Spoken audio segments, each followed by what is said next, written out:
जिला दरभंगा के लइका जिला सुपौल के लइका आप अभी सुन रहे हैं मां मिथिला म्यूजिक गोली मार दिया चढ़ल जवानी के पानी तोहर झार दीहस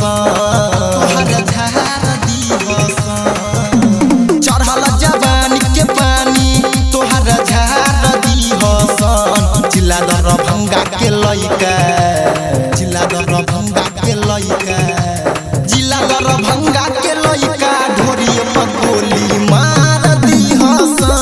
जिला मधुबनी के लइका ढोरी पर गोली मार दीहस चढ़ल जवानी के पानी तोहर झार दीहस चढ़ल जवानी के पानी तोहर झार दीहस जिला सुपौल के लइका जिला सुपौल के लइका जिला सुपौल के लइका ढोरी पर गोली मार दीहस जिला मधुबनी के लइका ढोरी पर गोली मार दीहस आप अभी सुन रहे हैं मां मिथिला म्यूजिक डीजे विकास बेतिया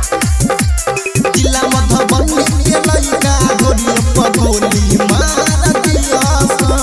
गोरे गोरे गाला तोरा करे छोबा बाल गे रोड पर चलै छी जेना 16 साल के माल गे 16 साल के माल गे 16 साल के माल गे गोरे गोरे गाला तोरा करे छोबा बाल गे रोड पर चलै छी जेना 16 साल के माल गे दुनु नींबुआ के रसवा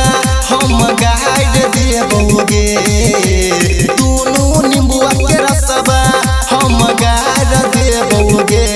जिला सुपौल के लइका जिला सुपौल के लइका जिला दरभंगा के लइका ढोरी पर गोली मार दीहस जिला मधुबनी के लइका ढोरी पर गोली मार दीहस आप अभी सुन रहे हैं मां मिथिला म्यूजिक